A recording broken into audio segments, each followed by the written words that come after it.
Hi, it's Kirby Sommers. Today is Monday, June 23rd, 2025. And, once again, I find myself at 3 o'clock in the morning after really not sleeping very well, having uploaded a rather disturbing article on my Substack. It's sort of part two of something I'd been thinking about for a long time, but I decided, hey, I'm going to do this. And um, and I think the reason I didn't want to do it, meaning connecting what appears to be unusual connections between the public has been told are one-off serial unalivers to very famous Hollywood actors. Um, And before I get started, I just want to say that that photo of me in shadow giving an interview was taken by the person who was interviewing me, who came to my home and spent all day sort of like, putting me on tape for my then real estate business. However, because of my history having been transported and being a survivor of that, and having been a slave to a very powerful person who, even at the time of this sort of like, darkened image of me, because I would not allow anyone to film me, being concerned for my safety, because clearly by then I'd already had three attempts on my life. And I do speak about these attempts on my life, but I'm going to go a little bit deeper into who I am, what I'm working on, the reason I'm working on this. And because, like, whenever I put something out that the public has never heard about before, and really never heard about before, because despite the fact that, let's say, another researcher may have touched upon serial unalivers in a certain way, I'm approaching it from a different angle entirely. So while the work might be complementary to, say, someone like Dave McGowan, who sadly is no longer with us, the way that he looked at things and the way that I look at things are a little different. I have a great admiration and respect for him, but I come to this as someone who was captured, literally captured in this world that only became apparent to the general public via what I call a portal, and that portal is JE. And so this was taken a couple of years before JE's arrest. And as you can see, I was like, you can film me, but you're going to have to make sure that it doesn't show my face. I don't take, I am really very careful about being seen in real time, hence the reason I use photographs of myself. I mean, they are photographs of myself. However, the idea of having a camera come into my apartment in real time is just not for me. That feels too intrusive. Now, I just want to just start with this. This is what was left of my apartment after I was held captive by a man who was inserted into my life for the purpose of unaliving me. Now, I somehow managed to keep him from killing me. And when I called the police, as I have said repeatedly, and as I have written in my memoir, I called the police twice. When he landed on my air conditioner in the bedroom, having scaled, literally, he climbed up the side of the back of my apartment building so that he would not be seen coming up, let's say, through the fire escape, which is in the front of the building where this happened. Rather, he climbed the back of the building, up 5 floors, jumped onto the roof. I heard this. It was around 11 o'clock at night. I think I had just gone to bed. I think I had just fallen asleep. I heard the thud on the roof, and then knew instinctively who it was because I had had some trouble with this person. I had just, there was just something very wrong.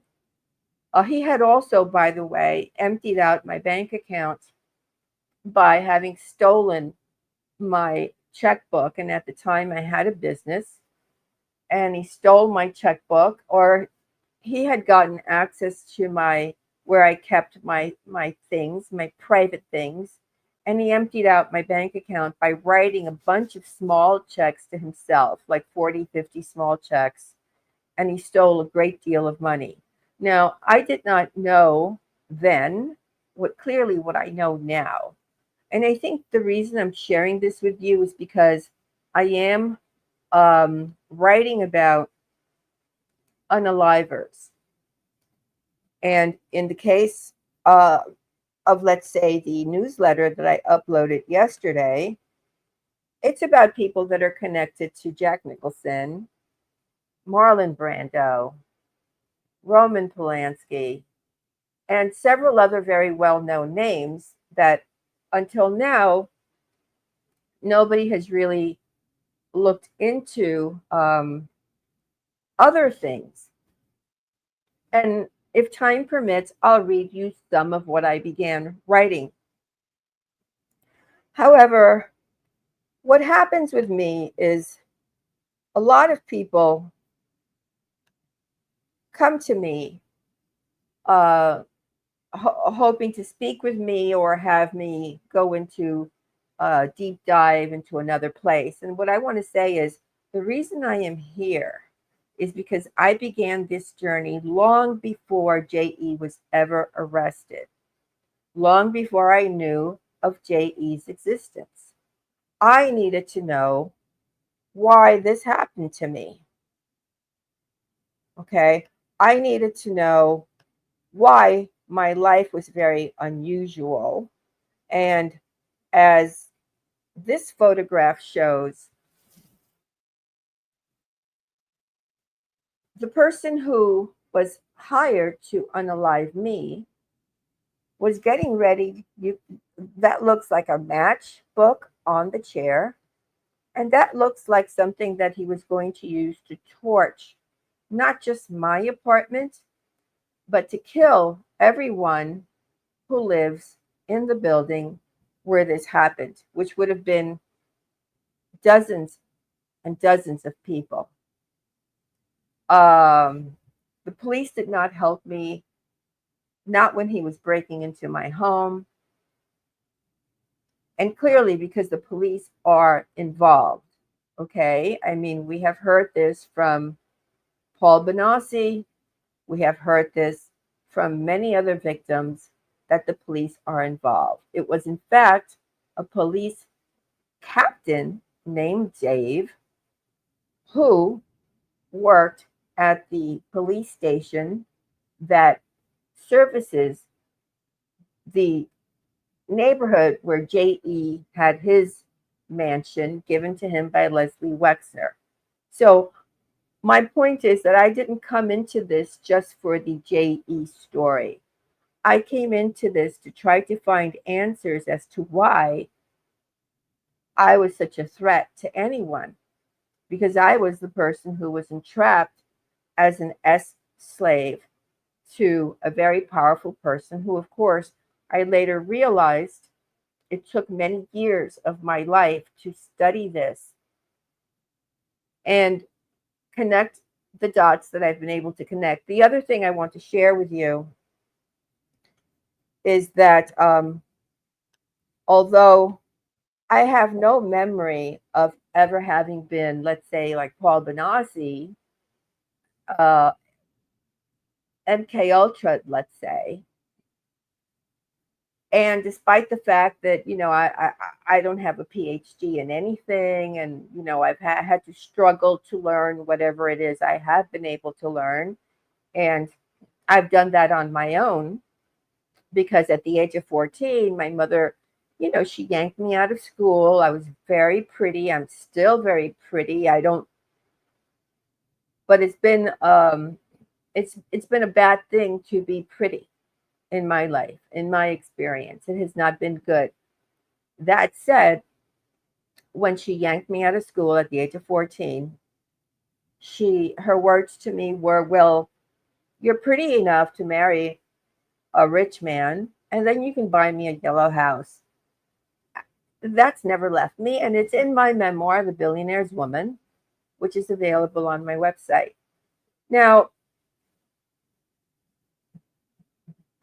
the other thing that I have been that that I've known for a very long time. So whenever I was in the company of, let's say, very smart people, and we would start talking about specific subjects. So I am able to read something once and retain it. I don't know how I'm able to do that, but I've been able to do that my entire life. So if I see something once, I can just close my eyes and scan that page in my mind. And so a lot of people throughout the years, without knowing that about me, and I don't know how I got that, frankly, always said to me, "Well, you have the mind, you have a computer brain." Now, I began to hear this when there were just word processors. You know, computers were not on everyone's desk when I began to hear this about myself. But apparently, I have a computer brain, and I'm able to store things and find things. And then I'm also someone who, from a very young age, had the ability to foresee the future. So that I foresaw, according to my mother, that at the age of 3, I told her about a fire. And she said, "Well, that was the first time that I really listened to you because we had a fire right after you told us, and it helped me save the family." Then my next memory, and I don't have a memory of telling my mother that we were going to be, because, I didn't know. Clearly, I'm 3 years old. What do I know about fire? But I had the ability to kind of know what was going to happen because this would just come to me. I have fought very hard my entire life not to uh, not to give that any space, because I didn't want to have that as an ability, because the things I would see or know about before they happened were not nice things. So at the age of 5, I had a much older brother. I was 5, he was 21, and I remember waking up in the middle of the night, not being able to sleep. Now I'm 5, and at the edge of my bed, I saw a coffin. I had never seen a coffin before, and I still remember that night vividly. And the room smelled like flowers. Now, I was brought up in the Catholic religion, although I have a lot of Jewish influence in my life. So, sort of like I live in my younger years in both worlds. But I had never been to a funeral. Now, the funerals that I have attended in my lifetime have been for my parents and for my siblings and for people close to me who have had their lives ended because of who I am. I'm not going to go deeper into that. However, I remember seeing the coffin, smelling the flowers, and yelling for my mother and letting her know that, and I'm not going to name my brother, but naming my brother and telling her that he was dead. And she came into the room, she calmed me down. She told me I was just having a nightmare. I tried to assure her it was not a nightmare. I tried to tell her that, there's the grave there. I mean, there's the coffin. I don't even know how I explained it to her. I said, and I can smell the flowers. Well, I was already in first grade at the age of 5. I never went to kindergarten. There are reasons for that, but they're not important to what I'm trying to explain to you. So, but at the age of 5, and I was just a very smart kid. I don't know how that happened, but I had a very high IQ, and I still have a high IQ. I also have intuitive abilities, which allow me to look at the JE case and related cases and connect the dots in a way that no one else has done before me or concurrently or will ever be able to do again. And it's just a very unique mix of me. Now, the following day, after I told my mother that I had seen this and that he was dead, my mother did receive a phone call. My brother had gone away for a vacation. My mother received a phone call. He was indeed gone. I was right. I felt responsible. There was just so, I just never wanted to have this happen again. Although throughout my life, clearly, I was just tuned into something that I had almost no control over. But that said, I have no memory of ever being MK Ultra or in a special program. I do know that in school, because I went to, I grew up in the ghetto, in a New York City ghetto, with very poor families and very poor children. I do know, however, that for whenever I was in school, I was just so much better than my peers that some teachers took it upon themselves to then say to me, well, you are going to have to do this.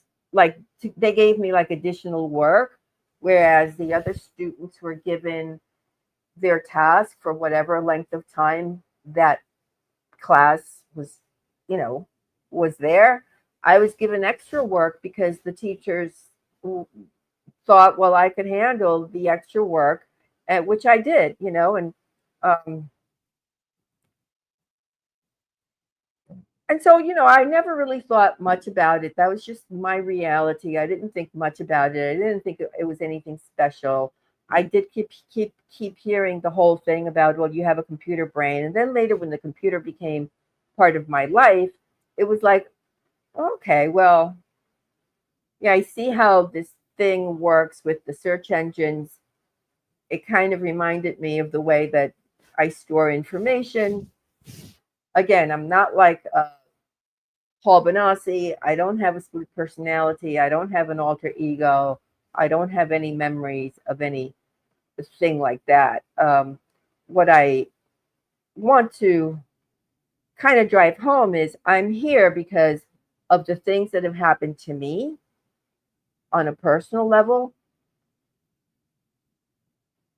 And it has been beneficial to everyone I've met in my journey, meaning those of you who follow me here and people who have survived other things that are similar regarding being transported, regarding being victimized, regarding, surviving one thing or the other.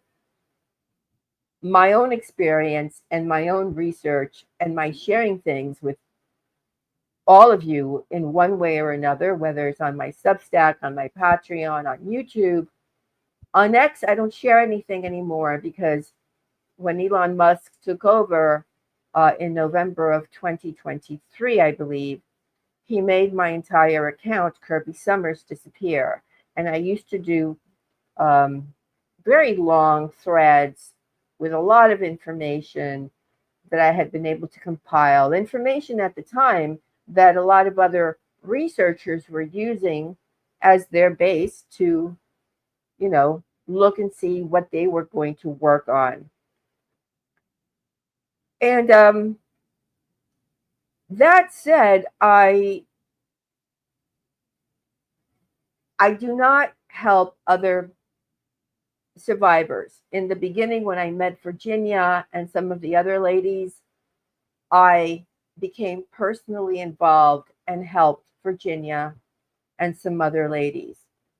However, that's not my forte, meaning it's not what I'm here to do. If I can help you as in insofar as showing you where the red flags are and helping you understand what I call again the portal that JE provides to at least me and to many of you who are studying this. Um, it expands our knowledge of the way the world really works. It doesn't work in the same manner that we have been taught in our respective schools, regardless of what country you're in. And certainly it didn't work in the manner that I was taught in school in the United States, or in many of the books that I read. I've had to actually piece together what's happened historically about many things on my own. And again, the fact that I have this unusual ability of kind of um, knowing instinctively where to tug at, what string to pull, where the secrets are held. I mean, this comes from having been a slave, let's say, having been connected to people in that world, and apparently, whatever ability I was born with, that gave me an insight that most people do not have. Um, I want to also say that, while I was able to survive that attack,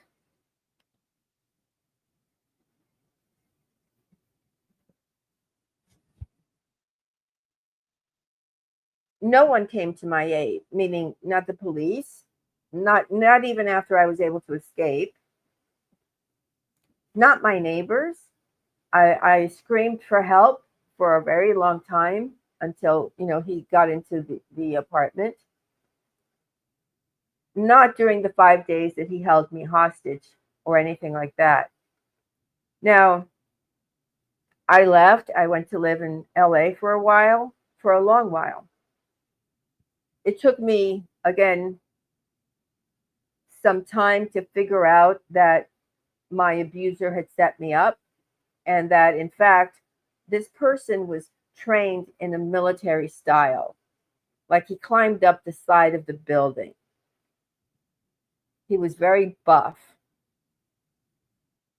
I thought I had met him normally, but no, I did not. And I detail this in my memoir, which I wrote before connecting all these dots that I've been able to connect since.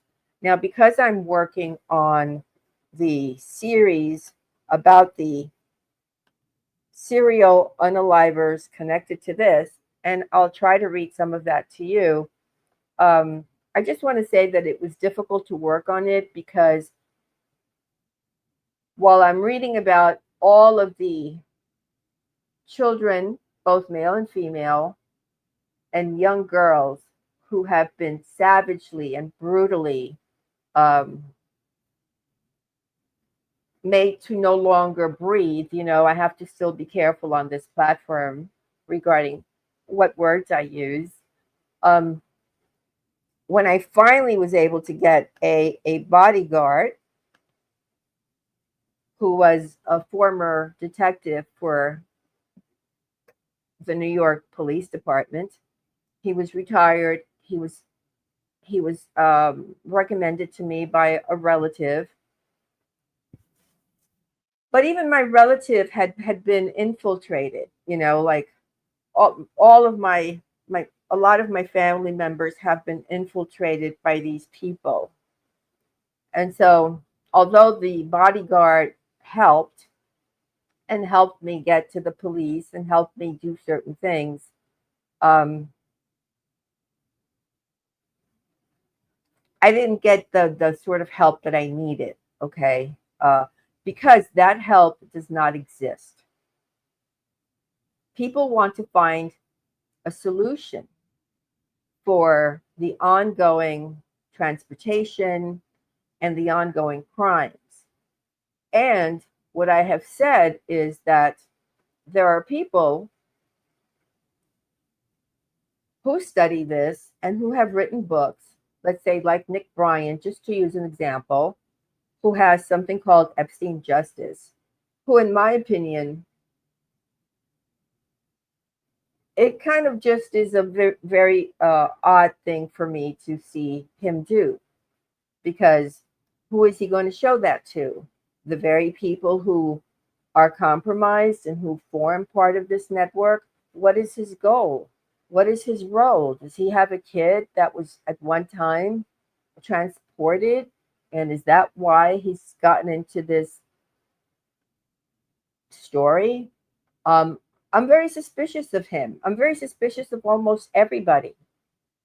I have reason to be suspicious of everyone because along the way, I have discovered that most people, at least the people that I've met, are not exactly who they pretended to be at the beginning.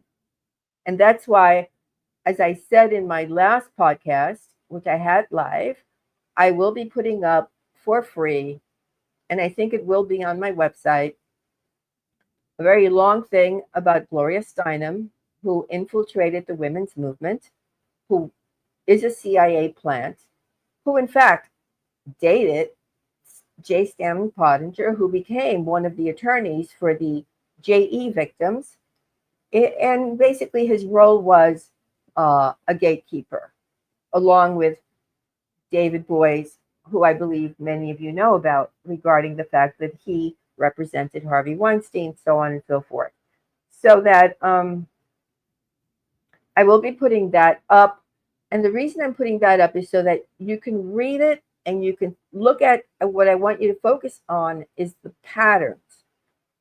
How Gloria Steinem appeared on the scene, what her role was, how she collected names to provide to CIA, and that CIA then put these people on a list of people to watch.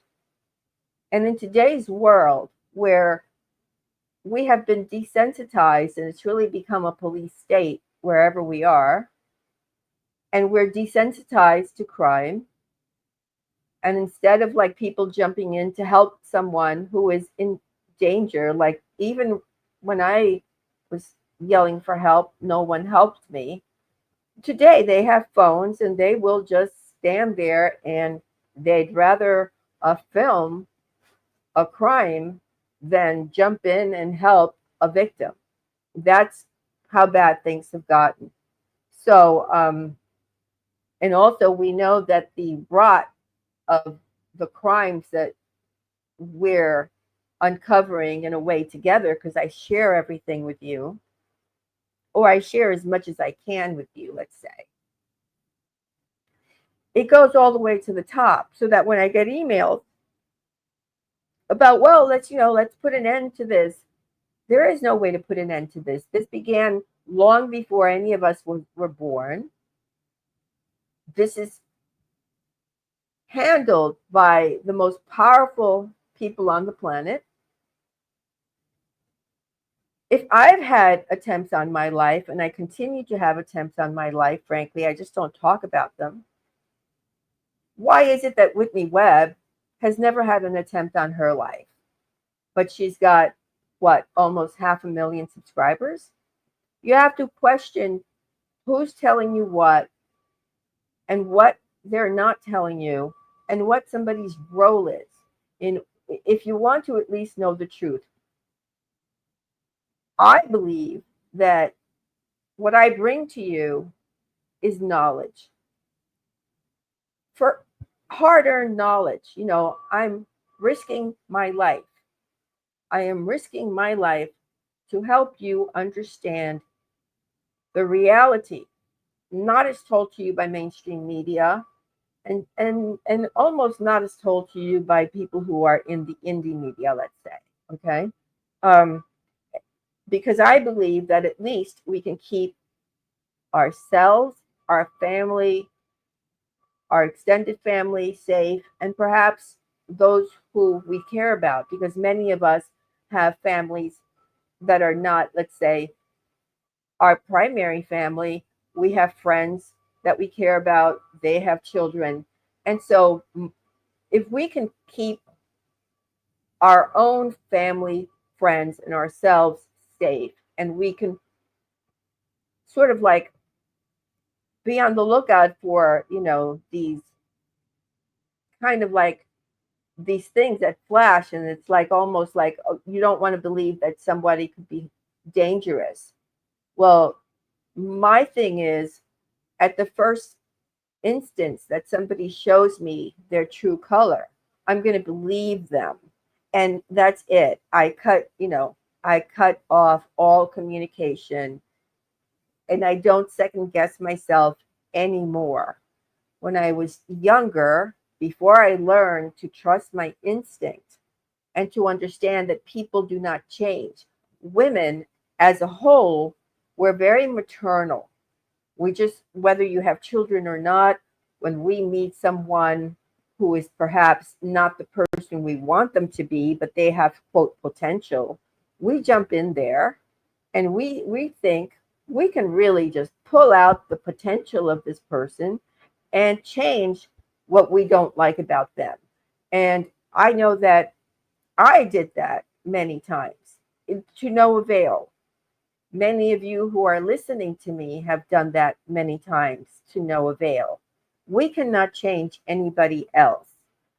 We can change ourselves. We can change our perception and our behavior and our own patterns in order to live a healthier life, in order to stay alive, frankly, so that you do not become like prey, so that neither you nor your family become prey to the predators of this world, who, again, are in the highest positions of power. This is all protected, so that whenever somebody comes to me and says, oh, we can end this, I'm sorry, you're either being unrealistic, or and people want my help in, quote, ending this. Well, I'm sorry, I can only do what I can do.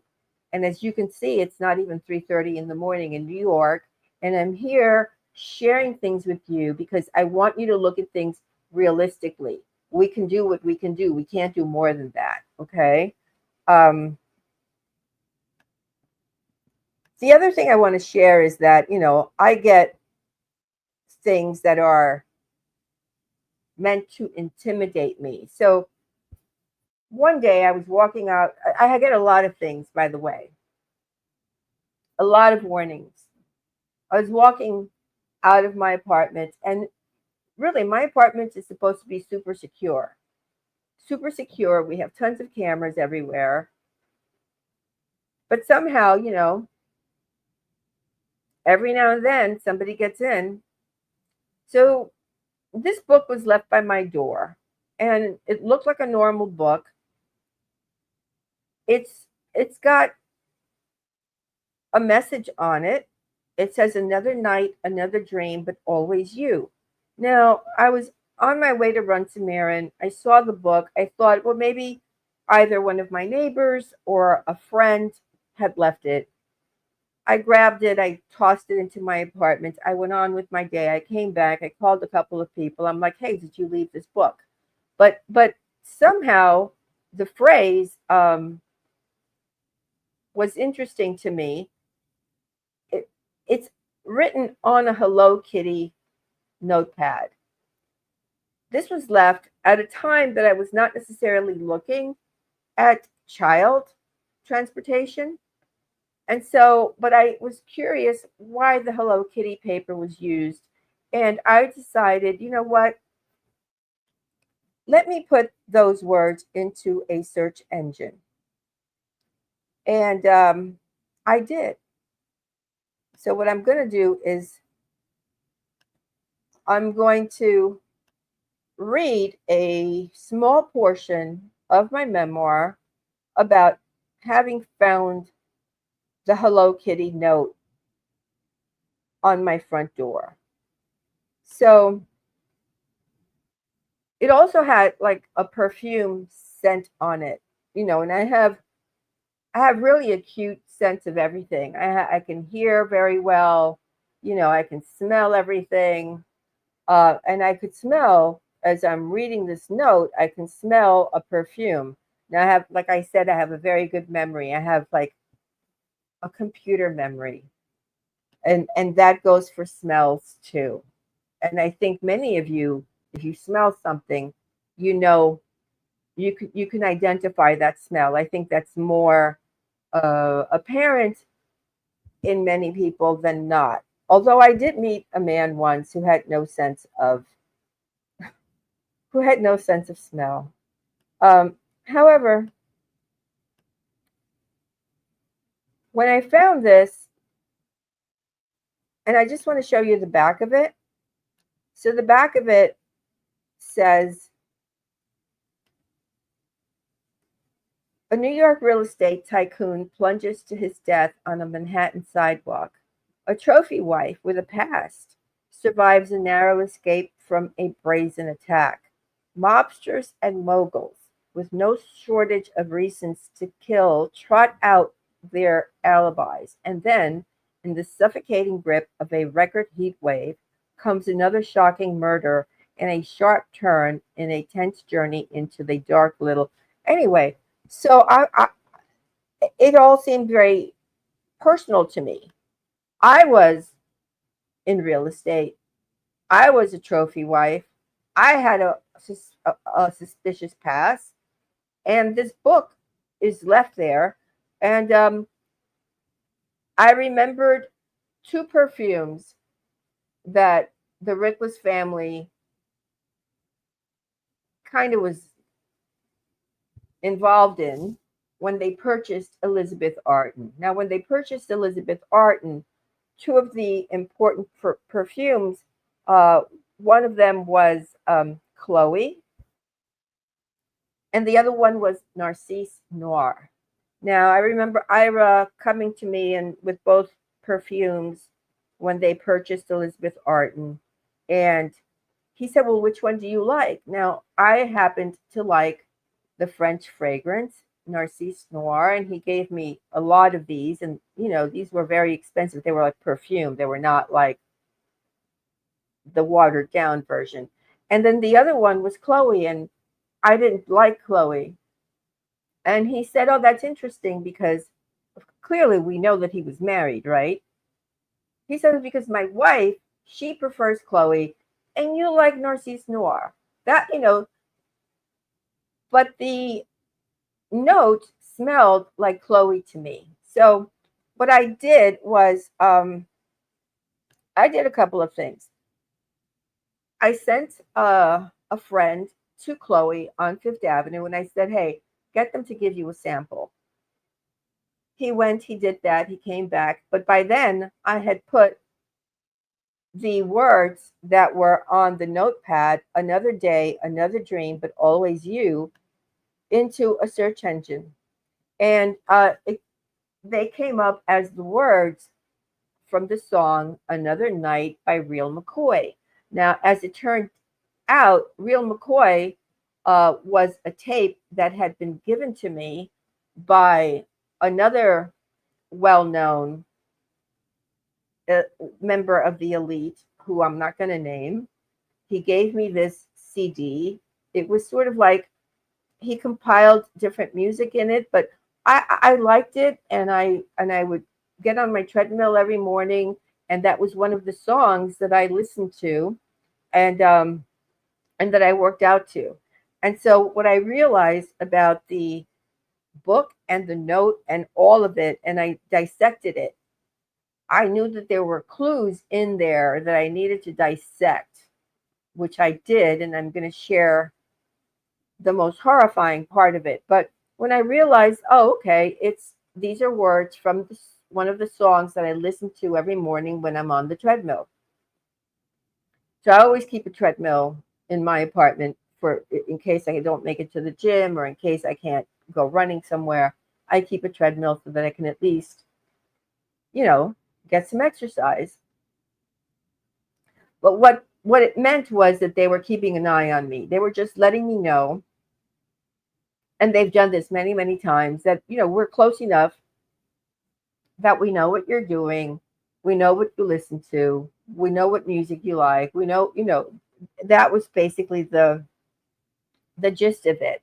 So the other thing was the Hello Kitty thing was something that I needed to crack. And what I realized was, well, the actual cartoon or drawing of Hello Kitty, um, she has no mouth, so therefore she cannot speak. And since I had been silenced, intentionally silenced for so long, when I looked at the Hello Kitty face and realized Hello Kitty had no mouth, well, that terrified me almost more than the fact that somebody had written down the words to a song that I was listening to at the time. Now, I then discovered there had been a very infamous Hello Kitty murder in 1999 in Hong Kong. A woman was kidnapped and tortured in her apartment for one long, excruciating month. Now, that then terrified me even more. So I have been terrorized. I guess I'm trying to tell you that I have been terrorized by this network for a good portion of my adult life to present day. So that part of what keeps me in this research mode, in this writing mode, is to find out as much as I can. And yeah, I do share it with you, but it's as much for me as it is for you, okay? Because I too was held, and I would have been disposed of, because when the police finally came to my apartment after my bodyguard took me to the police station, and about 20 officers and detectives piled into my apartment to look at what was left of it, they all said I was going to, had I not managed to escape, that I would have been found cut up in pieces. I would have been cut up in pieces. Now, I'm going to go back to the Hello Kitty murder. She was kidnapped. She was tortured in her apartment for one long, excruciating month. And after her abductors killed her, she was decapitated. And her head was stuffed into a Hello Kitty doll. And so I knew that this was a warning. And, I'm sharing it with you today because I want you to know that I do not do what I do carelessly, nor can I receive anywhere on any given day, let's say from several dozen inquiries to 100. all asking me to do one thing or the other for each of these people that reach out to me. And I apologize, but I'm only one person. I'm not a nonprofit. I'm sharing my story with you. I'm sharing the reason I'm doing this, and the reason I'm able to connect a lot of these dots is because of my own experience and my own abilities. Things that I've learned through trial and error, things that I learned while I was a slave, and my, I guess, the computer brain that, people kept saying I had, and my ability to kind of sense things. I have, like, I suppose a little bit of ESP, if that's what it's called. I don't really know what it's called. I haven't really paid much attention to it, but I'm able to discern what belongs where, and I've had that from the time I was born. So that I cannot jump in and start looking into your own case or your own desire to put an end to this or any of the things that I get requests for every single day. I do what I do.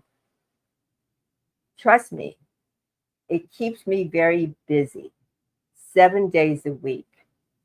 It has taken over my entire life. And I think that I have supplied and continue to supply you with answers. That said, I am now going to share with you a little bit of my most recent article, which is part two. I've titled it temporarily The Shining Part Two because it does include Jack Nicholson. Uh, and I'm going to start just reading a little bit of that, and it's on my Substack, and it's behind a paywall, but some of it is not. I wanted to keep some of it free for you to, for those of you who can't become members, to read and get the gist of. But a lot of my work is behind a paywall because of my need to keep myself safe. Okay? That's why that happens. Additionally, I was offered $9 million, as I have stated several times, and I didn't take the money. So therefore, I do need the income that I am able to generate from the sale of my books, from the memberships on my Substack and on my Patreon, from your generosity when you do a thank you here on this platform, or when somebody goes to my website and does a one-time contribution. It is because of you that I am able to do this. But I cannot do more than what I do, so it's not like I'm not wealthy. I can't just do this for free or take on additional things. I barely have time to do my personal things. Okay. But I'm going to share this with you. This is the part that you can go and read. And if you want to read more, because the first part I include a lot of information, and there's going to be even more in parts 3 and 4. Now, I'm going to begin.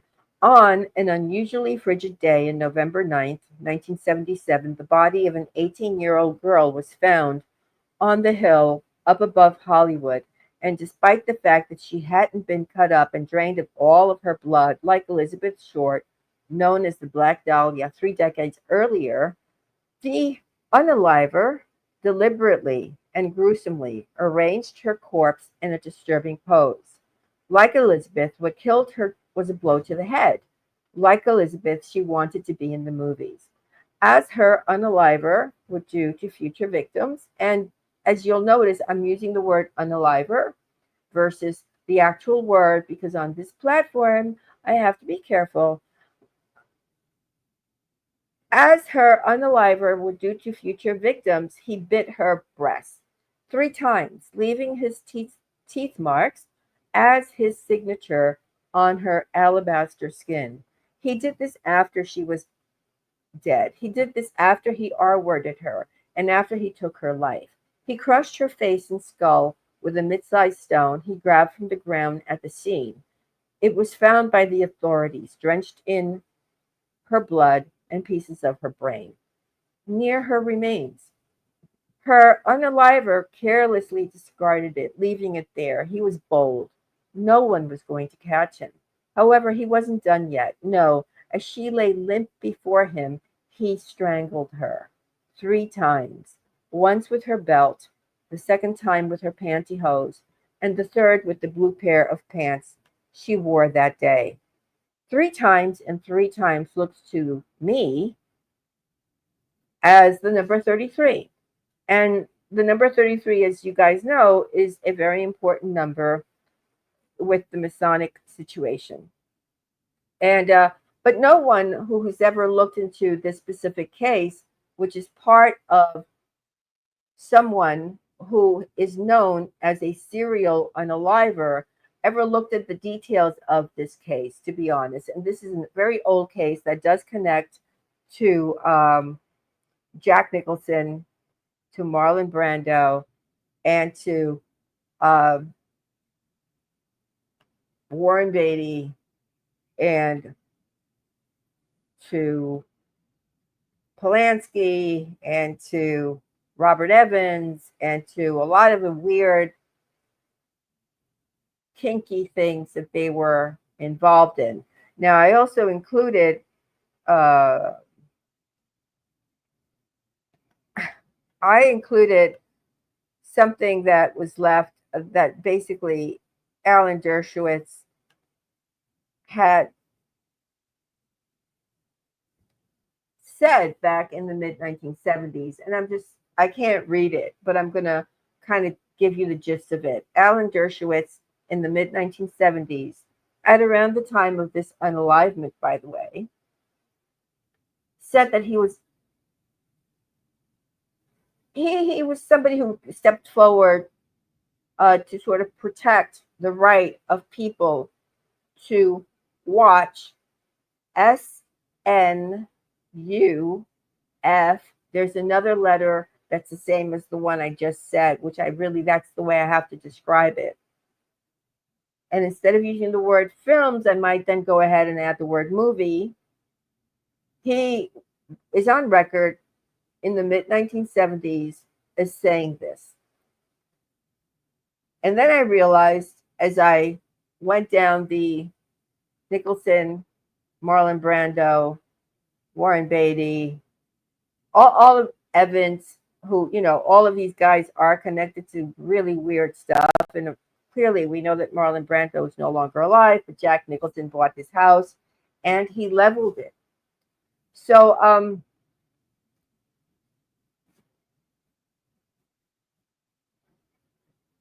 it made me question, because I'd already known that part of what happens with these so-called, again, one-off trafficking situations, transportation things, people like to put in a box the Franklin case. No, it doesn't belong in a box. It's a continuation. That is one of the things that I have a problem with Nick Bryant again with, or anybody who says, well, and who doesn't connect it. I mean, it's so easy to connect this to the ones that came before, the ones that came after, but for some reason, people like to cap them.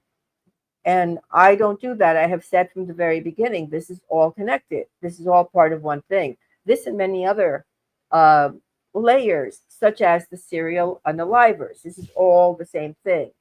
And the Hollywood players have been very protected because Hollywood, after all, is an arm of the intelligence.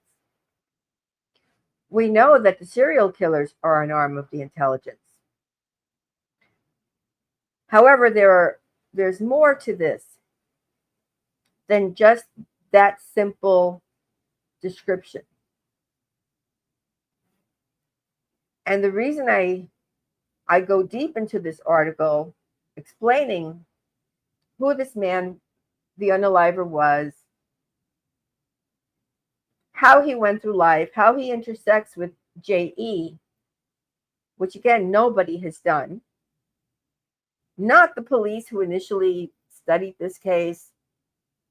And we know, let's say, for example, in the David Berkowitz case, the Son of Sam case, a lot of that was just, they let him take the fall for the process church of the final judgment. For those of you who are in the know, great, but I'm not going to go into that right now. That's not what I'm doing today.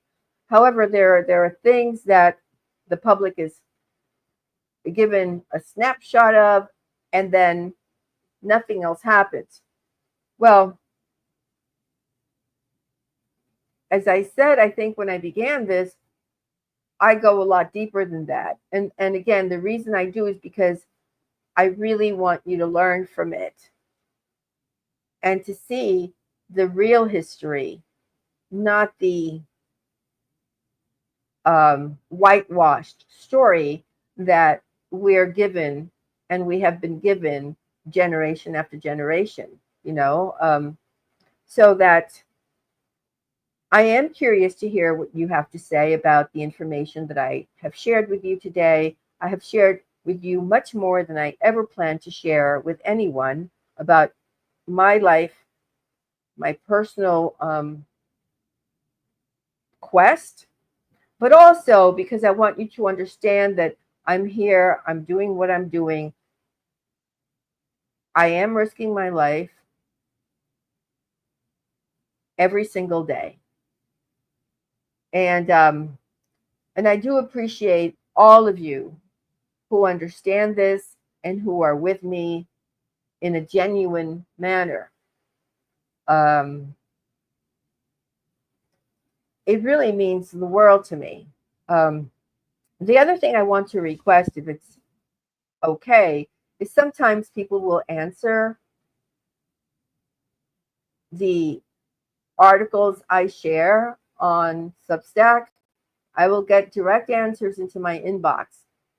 I really would prefer if you guys would just leave an answer on Substack because I can see it. My inbox is flooded every single day with tons of email, and these disappear. And I don't have the ability or the time or the help to go through everything that lands in my inbox. However, I do go over to my Substack regularly where I am able to then see when somebody answers, and then I'm able to read it and I'm able to respond to it. So, for those of you who have been sending me private emails, please don't, because I may not ever be able to see them, much less answer them. But if you could just leave a comment on the article itself, I'll see it, I'll respond to it, and I appreciate the fact that you do take the time out to say something about my work. You know, my work is done, you know, I hate to say it, but it's done with my own blood. That said, I hope you guys have a good day. It's Monday. We're going to have a heat wave this week in New York City and possibly where you are too. So stay cool, guys. Until next time. Bye.